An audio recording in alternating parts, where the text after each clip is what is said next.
merci d'être là cet après-midi parmi nous dans l'espace Harmattan pour une immersion, disons, sans filet autour d'une problématique très actuelle, donc la question de la corruption, du blanchiment d'argent, etc. Alors, nous, pour ceux qui sont là, nous souhaitons la bienvenue dans cet espace Harmattan où nous nous plaisons énormément à dire que le monde n'est pas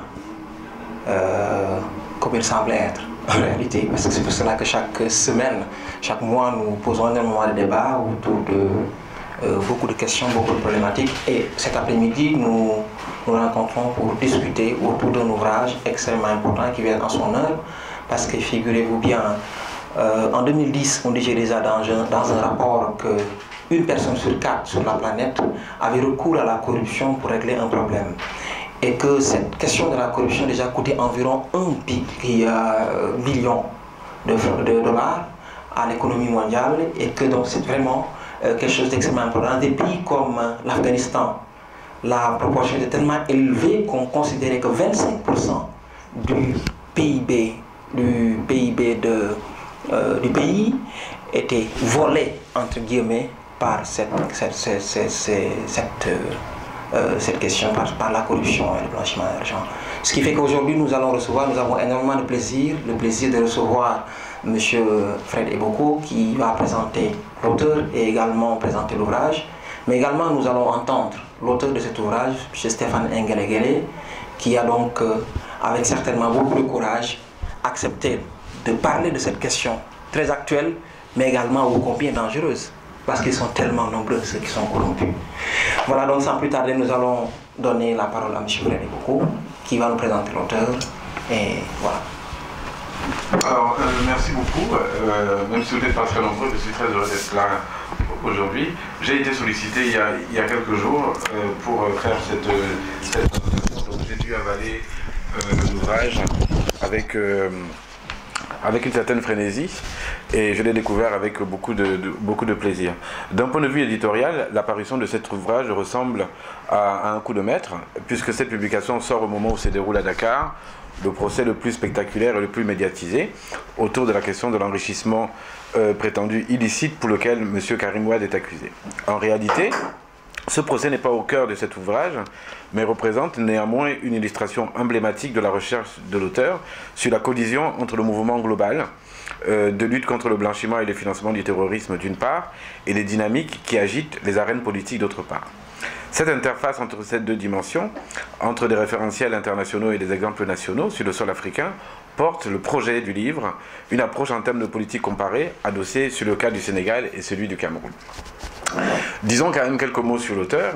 L'ouvrage porte la marque de la plurivalence de Stéphane Ngelengele, qui déploie les ressources intellectuelles liées, comme vous allez le découvrir, à la densité académique et professionnelle de son parcours. Stéphane est simultanément politologue et juriste de formation, et il est avocat de profession. Précisément, Stéphane Ngelengele est docteur en sciences politiques depuis 1997. Il est détenteur du certificat d'aptitude à la profession d'avocat obtenu en 1998, d'un diplôme en droit privé général et en droit public économique. Nous sommes en face de ce qu'on appelle un érudit, dont l'intelligence est mise au service de la stratégie éditoriale de ce livre. Comment ? En s'attaquant à la question des politiques de lutte contre la corruption, Stéphane Ngelengele renoue en fait avec ses premières amours. Une sociologie politique de l'action publique qui prend pour objet le droit pénal, comme pour le cas de sa thèse de doctorat, et qui prend pour sujet, cette fois-ci, la corruption et le blanchiment, autour de deux pays similaires et différents, l'un en Afrique de l'Ouest, le Sénégal, l'autre en Afrique centrale, le Cameroun. Sur 10 chapitres précédés d'une préface de Maître Akeremouna, d'un avant-propos qui rappelle que ce thème et cet objet politique touchent le nord de la planète comme le sud de la planète, puis d'une introduction croustillante qui nous ramène à Dakar en ce 22 novembre 2012 avec l'affaire Karim Wade face à la justice sénégalaise. Suivent ensuite une conclusion et une postface. Cette postface, très intéressante et très importante, ne cède rien, ni un centime, ni un centimètre à la complaisance, puisque l'auteur de cette postface remet en cause l'origine anglo-saxonne et occidentale des outils juridiques et cognitifs de la lutte contre la corruption. L'auteur de cette postface, Jacques Valran, ancien médecin inspecteur général de santé publique en France, souligne que, je le cite, le modèle est d'inspiration purement occidentale, il n'est pas assuré que cet archétype serve d'étalon à la mesure des enjeux de l'Afrique, sauf à admettre clairement que la seule référence convenable s'inspire du néocolonialisme. C'est un inspecteur français qui parle et qui attaque gentiment son ami Stéphane N'Guédé, à qui il dit, si vous voulez, en gros, ton ouvrage est vraiment extraordinaire, il est juridique comme toi-même, mais tous les outils qui sont mobilisés dans le cadre de la lutte contre la corruption dans le monde, et en particulier en Afrique, ne sont peut-être pas adéquats. Il finit quand même par dire, en tous les cas, on ne va pas faire la fine bouche, vu que tous ces outils-là servent à une cause qui est extrêmement importante, dont ne faisons pas la fine bouche. Mais je voulais quand même souligner ce petit aspect de cette postface, qui nous montre aussi autre chose, parce que pour accepter que quelqu'un nous fasse une postface, où il va vraiment au fond des choses, en disant clairement les choses, y compris là où il n'est pas d'accord, il faut être d'une grande honnêteté intellectuelle, et c'est aussi ce que j'ai découvert en lisant ce livre. Au-delà de cette saillie amical, le livre est un tour de force qui dresse un bilan des outils internationaux bâtis pour lutter contre la corruption et les contextes dans lesquels ces mécanismes juridiques ont émergé.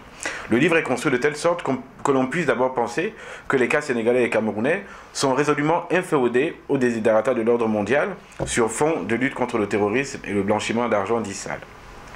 En effet, l'analyse comparée entre les deux pays intervient réellement avec minutie, rigueur et des références extrêmement détaillées seulement à partir du 7e chapitre, page 159. L'auteur anticipe très intelligemment, évidemment, si cette éventuelle critique, où on aurait pu lui dire « mais votre regard, c'est un regard top-down ». Il explique.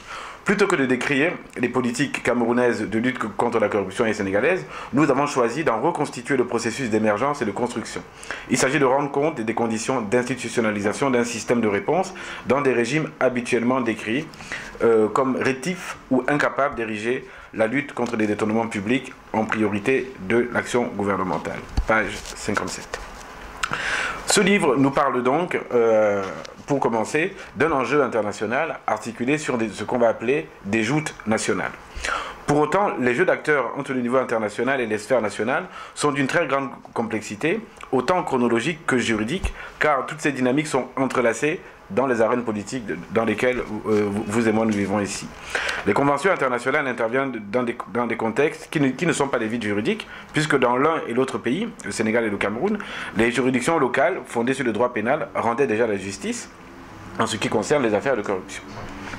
La force de l'ouvrage consiste aussi à retracer avec une précision d'orfèvre l'évolution des conventions, des résolutions, des instruments internationaux de lutte contre le blanchiment et la corruption, lutte conçue et analysée par l'auteur comme un enjeu global. Dans le même registre, il nous décrit l'élaboration du maillage normatif dans lequel l'organisation que vous connaissez, Transparency International, va jouer un rôle d'agence de mobilisation et aussi une agence de standardisation auprès des acteurs publics et privés dans la lutte contre la corruption. En arrière-plan, on note aussi l'incitation de la Banque mondiale vis-à-vis des pays africains pour une bonne gouvernance dès la fin des années 80 et le début des années 90. En 1989, c'est le G7 de Paris qui crée le groupe d'action financière internationale, le GAFI. En 2002, les États membres du G8 adoptent, je cite, un plan d'action pour l'Afrique qui lie de manière explicite l'aide économique à la bonne gouvernance. On est passé en gros de mécanismes classiques de lutte contre la corruption à des conditionnalités politiques et économiques que Stéphane décortique pour montrer qu'il y a eu deux phases extrêmement importantes et qui ont aussi conditionné la manière avec laquelle le niveau international intervient. Les institutions financières internationales, le FMI et la Banque mondiale, d'une part, vont imposer des conditionnalités pour continuer à aider les pays, notamment à l'horizon des années 2000. De la même manière, va se créer une convention des Nations Unies contre la corruption qui va aussi émettre des recommandations. Donc le Sénégal et le Cameroun se retrouvent donc dans des conditionnalités économiques et des batailles politiques. Mais les organisations régionales africaines ne sont pas en reste dans cette configuration internationale. Rappelons qu'en décembre 2001, les chefs d'État et de gouvernement de la CEDEAO ont adopté un protocole de la lutte contre la corruption. Les politiques post-ajustement structurel des institutions financières internationales, comme je vous le disais, ont explicitement conditionné leur aide financière au pays au renforcement formel de la lutte contre la corruption. Dans les deux cas, ces pays ont dû en quelque sorte, excusez-moi l'expression, montrer patte blanche pour accéder aux différentes phases de financement de ces institutions internationales. Ici intervient une question que je vais poser à brûle pour point à l'auteur. est-ce que ce n'est pas l'hôpital qui se moque de la charité lorsqu'on connaît les ravages des programmes d'ajustement structurel imposés par les institutions de Bretton Woods?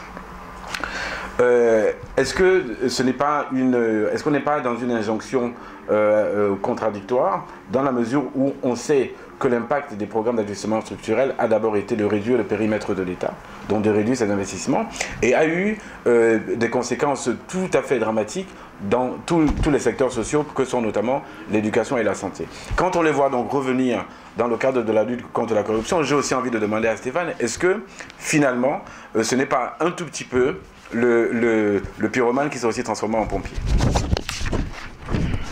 L'auteur montre comment se sont élaborées dans les arènes politiques nationales les politiques de lutte contre la corruption, d'abord en lien classique avec le droit pénal.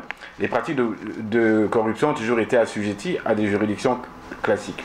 Les tensions et les jeux politiques ont entraîné des repositionnements au sein des exécutifs qui continuent de contrôler, au Cameroun comme au Sénégal, le maillage administratif et pénal de la lutte contre la corruption.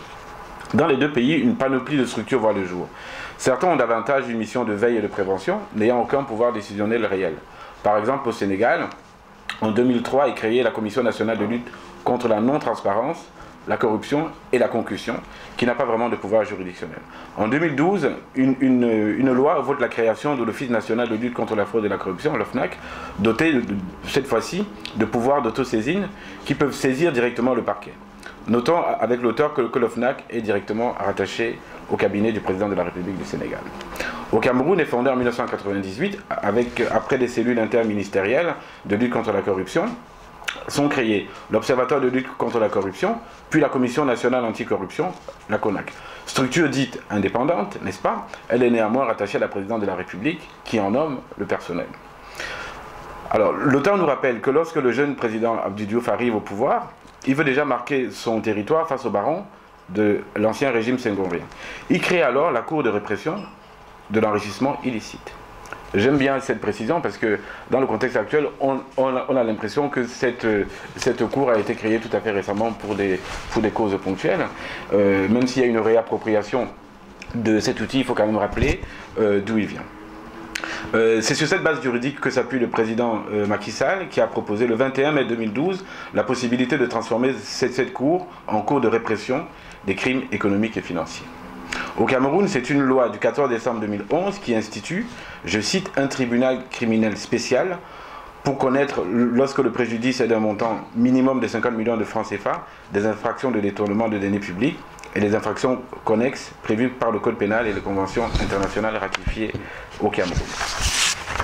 Ici, la question que l'on se pose et que je vois déjà dans vos yeux relève de la thématique de l'indépendance de la justice. Dans l'un et l'autre cas, même pour des juridictions pour lesquelles nous avons a priori le plus grand des respects, le fait qu'elle soit directement rattachée à l'exécutif peut quand même poser la question de cette indépendance. L'auteur insiste ici, avec un mélange de calme et de brio, même si le sujet est brûlant, sur l'instrumentalisation politique et sociale des affaires pénales dès lors qu'elles concernent des grands acteurs du champ politico-économique. Il dénonce notamment la médiatisation des données qui relèverait en principe du secret de l'instruction.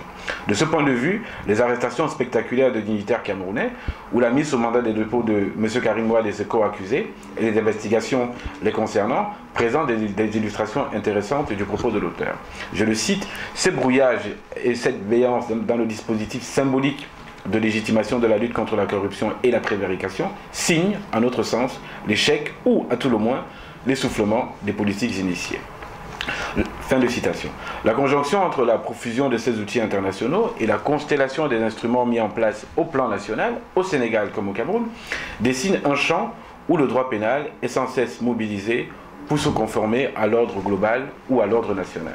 Je cite l'auteur, « La lente émergence de politiques de récupération des biens, qui s'appuie sur un impératif de coopération financière entre les pays, constitue ainsi un chantier chaotique. Dans ce registre, l'auteur constate que, je le cite, les dispositifs sénégalais et camerounais se singularisent par l'absence de politique structurée. Cela tient au Sénégal, et là il cite un rapport, à l'absence d'une législation adéquate relative aux modalités de recouvrement des avoirs gelés, confisqués ou saisis, et à la non-implication de l'agence judiciaire de l'État dans les procédures pour défendre les intérêts du trésor public. Fin de citation. Au Cameroun, L'auteur nous dit que la stratégie est aussi sommaire. Les réponses résident dans la confiscation des biens des condamnés, ainsi que dans la disposition de la loi sur le tribunal criminel spécial relative à la restitution du corps du délit. Fin de citation. L'auteur nous fait aussi quelques suggestions. En ce qui concerne l'approfondissement des politiques de lutte contre la corruption et le blanchiment, elle se heurte également à des contradictions d'ordre structurel et politique. L'auteur suggère donc plusieurs pistes pour renforcer ces politiques. Ce qui est assez rare dans un ouvrage académique. Là, on a quand même quelqu'un qui nous fait des propositions qui ont évidemment disparu dans l'impression. Là, il me manque une petite page. Cassez-la de tienne, c'est pas grave. L'auteur nous fait quelques propositions, notamment pour, si mes souvenirs sont bons, puisque je n'ai plus de notes, sur la nomination des magistrats au niveau des parquets. Voilà, au niveau des parquets. Et il propose qu'à ce niveau-là, que soient ouvertes ces dispositions juridiques à la société civile, à des professionnels du droit, des avocats, des huissiers de justice et des professeurs de droit. Là, je cite carrément de mémoire. Et c'est une des propositions fondamentales de l'auteur. L'auteur conclut par le fait de nous dire que, en fait, la corruption est consubstantielle à la politique. Et il dit qu'il ne veut pas tomber dans le populisme en disant ça, mais il y a quand même des voies et des moyens pour arriver à la combattre et à la réduire en réduisant l'espace de négociation qu'il peut avoir, par exemple, entre les usagers et les fonctionnaires, et de faire en sorte qu'on puisse avoir des mécanismes, non seulement de contrôle, des fonctionnaires par eux-mêmes, mais des mécanismes qui puissent peser, de telle sorte qu'ils puissent changer les comportements dans ce cadre-là. Comme je n'ai plus mes notes, je lis vraiment de mémoire. Et une des choses très fortes dans ce travail, c'est aussi cette articulation entre tous les outils internationaux sur lesquels l'auteur s'est appuyé et qu'il décline à partir des exemples africains. Une des questions qu'on aurait pu se poser, c'est que est-ce qu'il ne déduit pas les uns des autres? Est-ce qu'il n'y a pas une manière de réduire un peu la marge de manœuvre des États africains? Et donc il nous montre que tous ces processus-là sont en constante production et en constante reproduction. C'est un ouvrage qui est d'abord un ouvrage académique, qui est un ouvrage accessible à un grand nombre, je n'ai pas dit à tout le monde, et qui représente en quelque sorte un manuel de référence pour qui veut savoir quels sont les outils internationaux qui existent dans le cadre de la lutte contre la corruption. Une des clés de l'ouvrage aussi qui nous intéresse et qui est d'actualité, c'est la combinaison entre les outils de lutte contre la corruption et la manière avec laquelle ils peuvent être récupérés dans le champ politique, que ce soit par les acteurs qui sont au pouvoir ou par les oppositions. Voilà. Je vous remercie.